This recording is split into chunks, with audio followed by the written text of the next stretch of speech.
Të hënën u takuan kryetari i LDK-s Lumir Abdigjiku dhe ai nismë socialdemokrate Fatmir Limaj.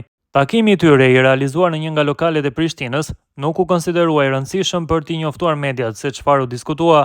Asnjëri nga ta nuk dha detaje pas përfundimit të takimit, ndërsa kryetari i LDK-s Lumir Abdigjiku deklaroi se nëse do të kishin dashur të raportonin për përmbajtjen e bisedës, atëherë do të kishin ftuar edhe mediat.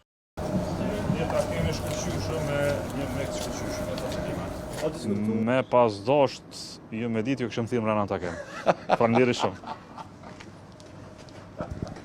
Megjithatë, takimi nuk kaloi pa reagime. Në rrjetet sociale dhe qarqet politike janë shfaqur zëra se në këtë takim është biseduar për mundësinë e një bashkëpunimi apo koalicioni ndërmjet LDK-s dhe nismës në rast të shpalljes së zgjedhjeve të jashtëzakonshme.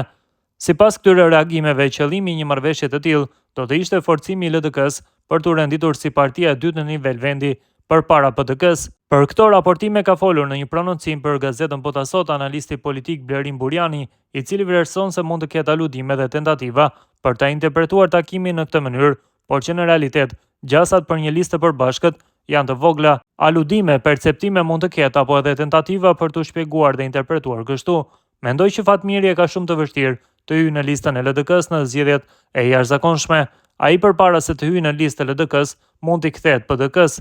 Sidoqoftë, takimi i sotëm është vetëm bisedë dhe pajtueshmëri për të shkuar në zgjedhje dhe për të mos dhënë vot për vetëvendosjen. Kurti është gjunjëzuar plotësisht.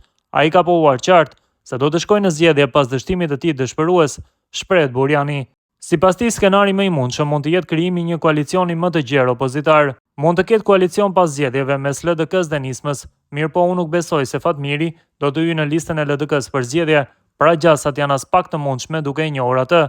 Unë mendoj se mund të ketë koalicion LDK, PDK, nisma që të hyjë në koalicion me një emër, ta zëm koalicioni për shtetin. Kjo mund të ndodhë, por jo edhe hyrja e Fatmirit në listë me deputetet e LDK-s, thekson analisti. Burjani bën me dije gjithashtu se PDK në këtë kontekst mund të mbajë një qëndrim neutral, duke pritur zhvillimet e mëtejshme politike. Marrëveshja që unë e quaj për shtetin mes LDK-s, nismës dhe PDK-s mund të jetë zgjedhje për ta hequr LVV nga dominimi. PDK-s nuk i intereson shumë një gjë e tillë. Nuk ka aty asgjë për ta, pra PDK-ja është neutrale në këtë temë, duke pasur parasysh se LDK dhe nisma nuk mund të shkojnë shumë larg PDK-s me vota. VV-ja nuk merret fare me këtë punë, shton Burjani. Sipas analistit, opozita aktuale po kërkon mënyra për të krijuar një boshë të ri politik përballë vetëvendosjes, por ende nuk ka ndonjë strategji të qartë të përbashkët. Kujtojmë se rreth zgjedhjeve të reja, foli dje edhe kryeministri në detyrë Albin Kurti. Në konferencë për media, Kurti deklaroi se vetëvendosje nuk ka marrë ende ftesë nga presidenti Vjosa Osmani lidhur me mandatarin për formimin e qeverisë së re.